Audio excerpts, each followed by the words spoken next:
नमस्कार। आज श्रावण शुक्ल एकादशी शके 1935 सादर करीत आहोत ठाणे वार्ता। ठळक घडामोडी।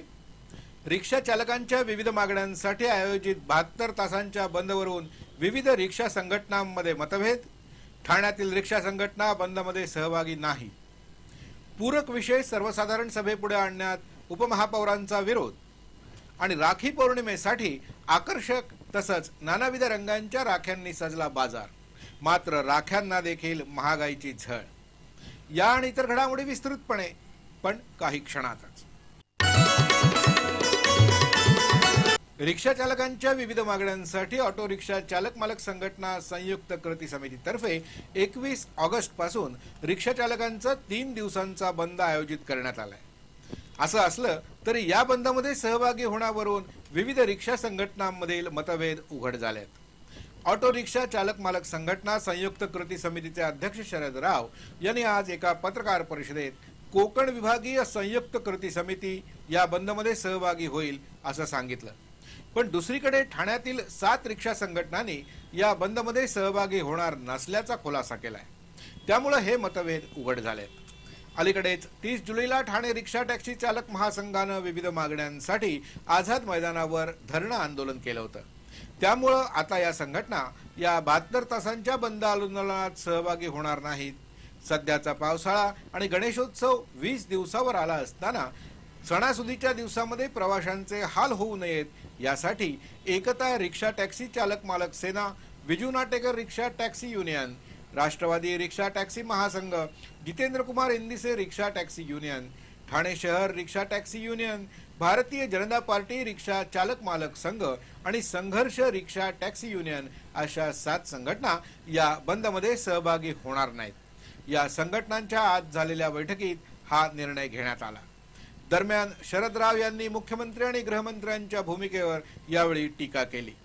मुख्यमंत्री इतर कोणतेही निर्णय त्वरित घेत असले तरी वाढीव चटई क्षेत्र निर्देशांक मंजूर करण्याचा निर्णय मात्र ते त्वरित घेत असल्याचा आरोप यावेळी त्यांनी केला।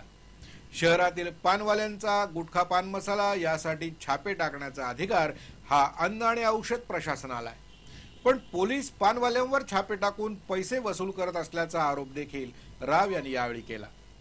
गृहमंत्र्यांनी याकडे त्वरित लक्ष द्यावं अशी मागणी देखील त्यांनी यावेळी केली। रिक्षा चालक आणि पानवाल्यांच्या प्रश्नांकडे लक्ष वेधण्यासाठी राज्यातील आमदार आणि खासदारांच्या घरासमोर 22 ऑगस्टला थाळीनाद केला जाणार असल्याचं देखील शरद राव यांनी यावेळी सांगितलं।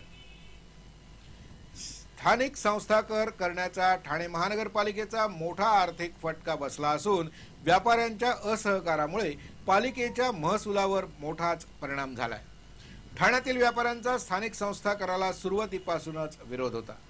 स्थानिक संस्था कराची समान आकारणी केली जावी अशी व्यापाऱ्यांची मागणी होती। पालिका आयुक्तपदाचा कारभार स्वीकारल्यानंतर पालिका आयुक्तांनी व्यापाऱ्यांच्या मनातील स्थानिक संस्था करातील गैरसमज दूर करण्याचा प्रयत्न केला होता। व्यापाऱ्यांच्या मागणीनुसार 2% कर भरण्याची मुभा देण्यात आली होती, पण त्यासाठी 200 कोटींचा महसूल जमा करण्याचं उद्दिष्ट ठेवण्यात आलं होतं। पण व्यापाऱ्यांनी पालिका आयुक्तांच्या अपेक्षेला धक्का दिलाय। व्यापाऱ्यांनी 14 ऑगस्ट पर्यंत फक्त 77 कोटी 43 लाख स्थानिक संस्था करापोटी जमा केले।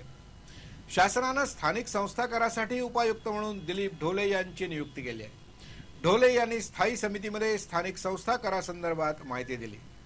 14 ऑगस्ट पर्यंत महानगरपालिकेच्या तिजोरीत 121 कोटी 82 लाखांचा महसूल जमा झाला। यामध्ये 77 कोटी 43 लाख स्थानिक संस्था करातून, मुद्रांक शुल्कापोटी 22 कोटी 77 लाख, तर मार्गस्थ दाखल्यातून 21 कोटी 62 लाखांचं उत्पन्न पालिकेला मिळाले।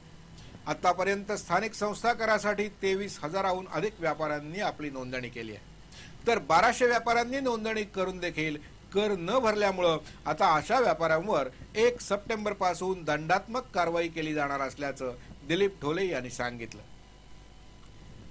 सर्वसाधारण सभेपुढे येणाऱ्या पूरक विषयांना उपमहापौर मिलिंद पाटणकर यांनी विरोध दर्शवला असून असे सर्व विषय मागे घ्यावेत अशी मागणी त्यांनी महापौरांकडे केली आहे।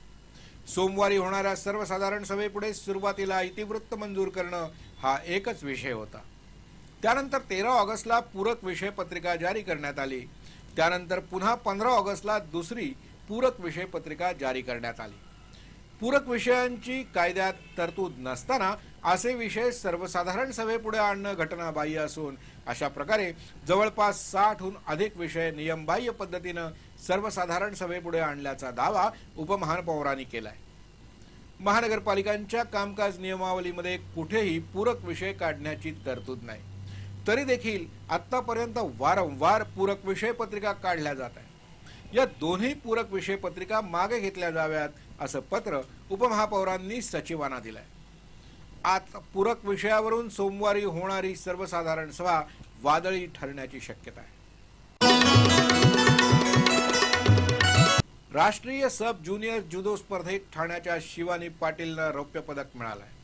6 ते 10 ऑगस्ट दरम्यान मणिपूर मधल्या इम्फाळ इथं झालेल्या सब ज्युनियर राष्ट्रीय स्पर्धेत 48 किलो वजनी गटात शिवानीनं हे रौप्य पदक पटकावलं।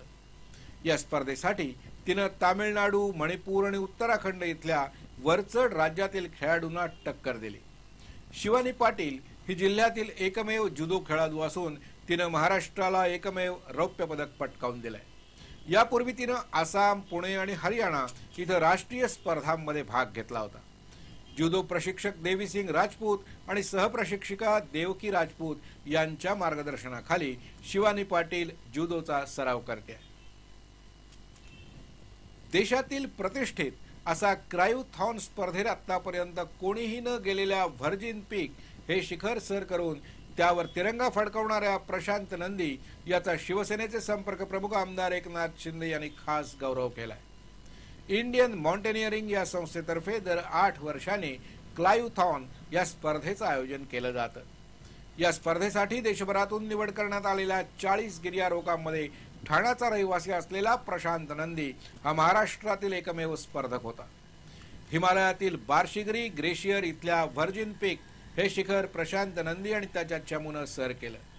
या स्पर्धेतील स्पर्धकांचे 5 गट तयार करण्यात आले होते आणि त्यांना प्रत्येकाला एक वेगवेगळं शिखर सर करायला सांगण्यात आलं होतं। प्रशांत नंदीनं सर केलेल्या शिखराला अद्याप देखील कोणतंच नाव नाहीये, कारण आजपर्यंत कुणीही या शिखरावर गेलेलंच नाहीये। तसंच कोणत्याही मदतीविना हे शिखर सर करण्याचं होतं। स्वतःचं सामान साधन सामुग्री स्वतः बरोबर नेऊन अतिशय कठीण परिस्थितीला तोंड देत प्रशांत नंदीनं भारताचा तिरंगा या शिखरावर फडकवला। हे शिखर सर करून कालच ठाण्यात दाखल झालेल्या प्रशांत नंदीचा शिवसेनेतर्फे खास गौरव करण्यात आला। विद्यादान सहाय्यक मंडळ या संस्थेनं आपला 5वा वर्धापन दिन अलीकडेच साजरा केला। विद्यादान सहाय्यक मंडळातर्फे होतकरू विद्यार्थ्यांना शिक्षणासाठी मदत दिली जाते। 8 विद्यार्थ्यांपासून सुरुवात झालेल्या या मंडळातर्फे आता 110 विद्यार्थ्यांना मदत दिली जाते। हुशार आणि गरजू विद्यार्थ्यांना आर्थिक सहाय्य देण्याबरोबरच त्यांच्यासाठी विविध शिबिरं, कार्यशाळा देखील आयोजित केल्या जातात। प्रत्येक मुलाच्या संपर्कात एक कार्यकर्ता असतो, जो आपल्या विद्यार्थ्याच्या अभ्यासाची आणि त्याच्या अडचणींची विचारपूस देखील करतो। या कार्यक्रमात विद्यार्थ्यांनी आपली मनोगत व्यक्त केली। संतोष हा बालमजूर 9वी नंतर 12 वर्षांनी त्यांनी 10वी केली आणि आता विद्यादानमुळे तो BSc करतोय।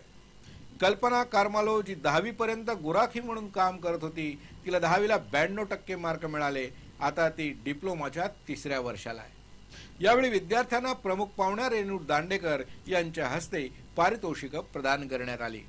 तर अनिकेत आकटे याने तयार केलेल्या विद्यादानच्या संकेतस्थळाचं अनावरण देखील यावेळी करण्यात आलं।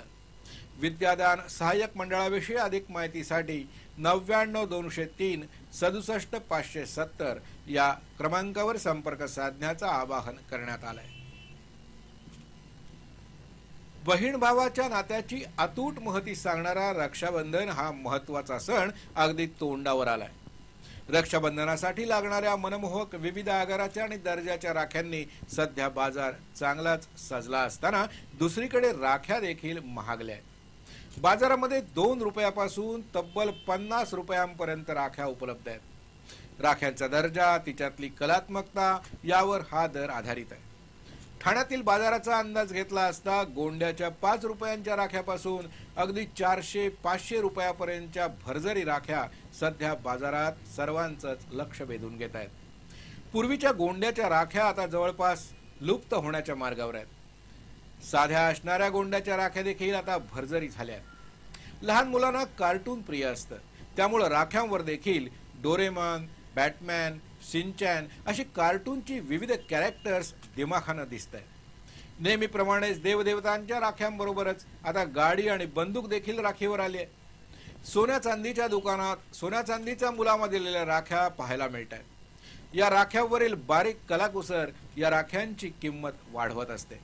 राखीचं देखणेपण आणि किमतीपेक्षा बहीण भावाच्या नात्याची महती त्याला जास्त आहे.